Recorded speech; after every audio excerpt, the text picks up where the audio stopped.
Assalamualaikum dan salam sejahtera. Bersama saya Muhammad Syariza Mawang dalam berita Pagi Sabah edisi Jumaat 14 Januari 2022. Ketua Menteri Datuk Seri Panglima Haji Jinor mahu aset keselamatan di Zon Selamat Timur Sabah (Zon) dinaik taraf. Ia untuk memastikan tahap keselamatan di kawasan Timur Sabah sentiasa pada tahap tertinggi. Ketua Menteri juga mahu lebih banyak pos keselamatan sempadan dibina terutama di sempadan Sabah Kalimantan seiring perpindahan Ibu Negara Indonesia dari Jakarta ke Kalimantan. Sehubungan itu, Kerajaan Negeri mengalu-alukan keputusan Angkatan Tentera Malaysia ATM untuk pewujudan 3 lagi pos keselamatan sebagai tambahan kepada 7 pos yang dalam proses pembinaan. Datuk Haji Ji menyatakan demikian semasa taklimat jawatan kuasa pengurusan bencana negeri melibatkan Ops Murni Angkatan Tentera untuk Menteri Kanan Pertahanan Datuk Seri Hishamuddin Hussein di Markas Divisyen Kelima Infanteri Kem Lokawi. Dalam pada itu, Datuk Hishamuddin dalam sidang media berkata ATM akan meneruskan kerjasama rapat dengan Sabah dan agensi berkepentingan menerusi Ops Murni bagi memastikan kesiapsiagaan mendepani bencana terus berada pada tahap tertinggi. Tapi saya beri jaminan bagi pihak Mendef dan ATM bahawa usaha kita untuk memastikan negeri Sabah berada dalam keadaan yang berjaga-jaga, berwaspada, kita akan memberikan sokongan bantuan kerjasama yang sepenuhnya. Sebanyak 385 anggota bersama dengan 50 aset daripada Brigad Kelima Infanteri Malaysia bagi kawasan Pantai Barat dan Brigad ke-13 Infanteri Malaysia bagi kawasan Pantai Timur sedang diletakkan dalam keadaan siap siaga. 42 ketua isi rumah KIR Kampung Sungai Buaya Batu 2.5 yang terlibat dalam kebakaran baru-baru ini menerima sumbangan wang tunai dan kit makanan daripada Kementerian Pembangunan Wanita, Keluarga dan Masyarakat KPWKM. Penyampaian disempurnakan Timbalan Menterinya Datuk Siti Zailah Muhammad Yusof di Pusat Penempatan Sementara Dewan Terbuka Habib Abdul Rahman, Tawau. Ketika ditemui media, Datuk Siti Zailah berkata sumbangan berkenaan sebagai tanda keprihatinan kerajaan, badan bukan kerajaan NGO dan orang perserangan yang tidak putus-putus menghulurkan sumbangan. Kita sudah membantu dari sudut ruang-ruang yang ada yang sesuai dengan bidang yang kami ada. Tapi kami akan cuba sampaikanlah keperluan. Sebab kita lihat kalau mangsa banjir, kita ada bantuan wang ihsan kepada mangsa banjir. Dan mereka yang total loss ada bantuan rumah. Dan mereka yang kebakaran ini juga kita melihat mereka juga berdepan dengan masalah yang sama. Total loss juga. Mengulas mengenai bantuan perumahan, beliau berkata perkara itu akan dibawa kepada pihak berkaitan untuk tindakan selanjutnya. Seramai 71 ketua isi rumah KIR dalam kawasan Dewan Undangan Negeri Dun Kilias menerima bantuan wang ihsan banjir sumbangan kerajaan negeri. Penyampaian bantuan disempurnakan Pembantu Menteri Kerajaan Tempatan dan Perumahan merangkap Adun Kilias, Datuk Isnin Aliasneh di Beaufort. Bantuan berkenaan memanfaat kira-kira 400 penduduk yang terkesan akibat bencana berkenaan. Terima kasihlah banyak-banyak, saya wakil daripada Kubu. Itu sajalah yang kami dapatkan. Terima kasihlah, bersyukurlah kami kepada Allah. Bantuan kerajaan sekarang dapat meringankan beban kami lah. Apalagi sekarang ini buka sekolah sudah. Meniaga pun baru meniaga, yang bekerja pun baru bekerja. Terima kasihlah kepada kerajaan. Kerusakan di kami punya kediaman. Jadi itu dapat sedikit sebanyak dapat membantu kami lah.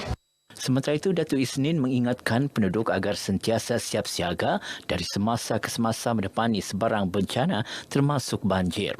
Saya juga memohon kepada penerima khususnya mangsa supaya bersiap siaga menghadapi banjir ini karena daerah kita Beaufort ini adalah daerah banjir yang sentiasa memang dilanda banjir setiap tahun.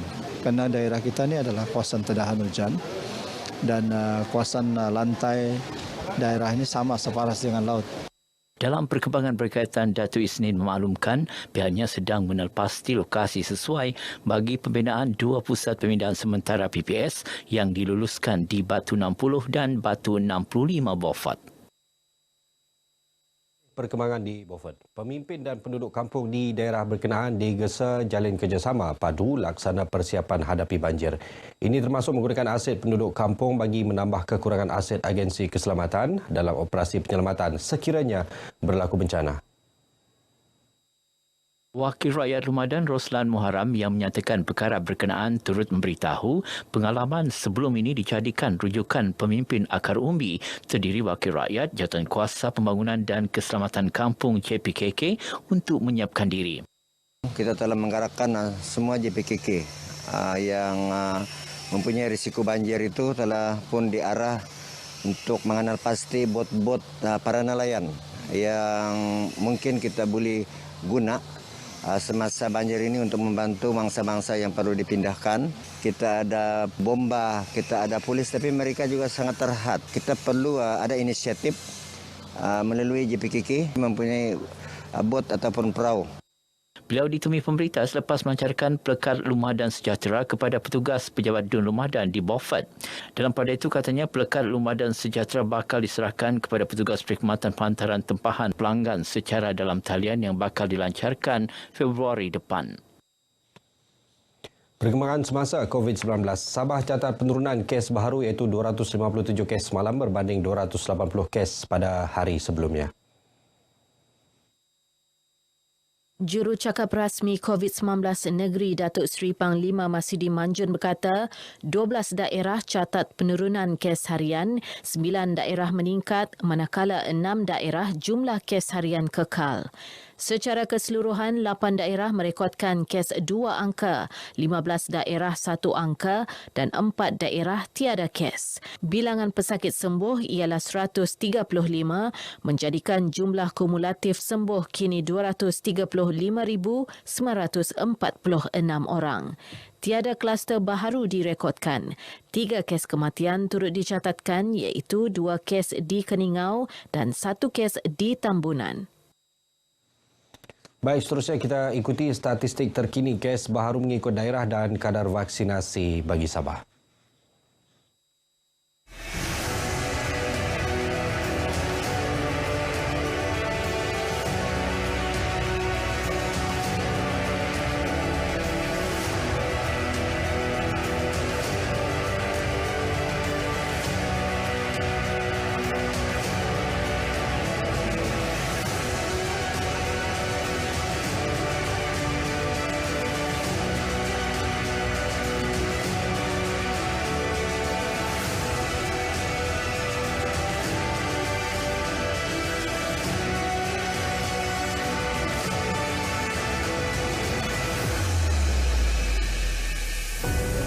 Orang awam diingatkan agar tidak menceroboh kawasan bangunan terbengkalai berhadapan Jalan Dunlop Tawau yang juga dikenali sebagai Blok D.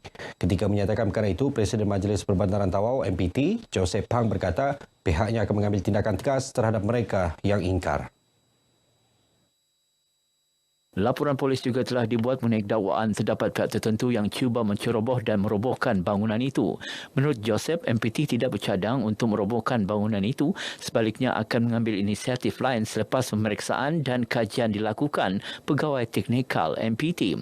Joseph bercakap dalam sidang media di Tawau susulan tular mengenai bangunan terbengkalai itu di media sosial baru-baru ini. Blok D terletak di atas tanah berdaftar milik kerajaan negeri bagi tujuan komersial dan telah diperoleh MPT. Dalam perkembangan lain, Joseph maklumkan seramai 6 penjajah diberi amaran kerana membina gerai jualan berhampiran bahu jalan di Taman Semarak Tawau. Larangan membina gerai itu demi keselamatan pengguna jalan raya dan peniaga susulan kemalangan yang berlaku di lokasi tersebut baru-baru ini. Persatuan Industri Kecil dan Sederhana Wanita Sabah IKS NITA akan terus memperhebat program anjurannya sepanjang tahun ini. Presiden IKS NITA Datuk Dayang Haja Khatijah Datuk Bakhtiar berkata ia turut melibatkan usaha membimbing usahawan wanita luar bandar. Antara program dilaksana ialah program pemerkasaan usahawan wanita bertujuan membantu mempromosikan produk usahawan wanita agar mampu berdaya saing di luar negara. Ia dijangka akan menyumbang sumber pendapatan sebanyak RM50,000 kepada setiap usahawan terlibat. Untuk tahun 2022 niat kami adalah untuk membangun dan menaik taraf usahawan wanita luar bandar. Dan dalam kita punya unjuran itu adalah 50,000 paling minimum untuk setiap usahawan. Which is kali 100 orang, a turnover of 5 million dalam tahun ini untuk 100 wanita yang kita akan bimbing dan bawa dari luar bandar itu kita persembahkan ke peringkat nasional dan antarabangsa. Beliau berkata demikian bagi mengulas perancangan IKS NITA tahun ini ketika ditemui RTM di Kota Kinabalu. Antara tumpuan persatuan ini adalah penghasilan pelbagai jenis produk antaranya kraft tangan. Sedikit perkembangan cuaca, berikutan negara masih dalam fasa monsun timur laut yang dijangka berlarutan sehingga macam ini penduduk digesa sentiasa berwaspada dan mengikuti perkembangan semasa amaran cuaca. Maklumat boleh diperoleh melalui pelbagai medium rasmi Jabatan Meteorologi Malaysia, Met Malaysia. Menurut Pegawai Meteorologi dari Pusat Operasi Cuaca dan Gempa Bumi Sabah, Arniza Jaafar, Met Malaysia sentiasa memantau 24 jam setiap hari dan mengeluarkan amaran terkini termasuk ribut petir biasa ataupun amaran berperingkat yang boleh mengakibatkan banjir. Dalam tempoh ni, Sabah masih lagi terima angin timur laut sehingga Mac 2022 lah. Cumanya dia punya bezanya dari segi kelajuan angin yang kita terima dan juga sumber kelembapan yang sama ada dia boleh menjadikan awan tu membawa ribut petir yang lama ataupun tidak. Beliau menyatakan demikian ketika ditemui RTM di Kota Kinabalu bagi mengulas mengenai keadaan cuaca semasa di negeri ini. Baik saudara, sekian berita pagi Sabah untuk kali ini. Teruskan bersama berita RTM untuk maklumat sahih. Saya Muhammad Rizal Mawang. Salam hormat. Jumpa lagi.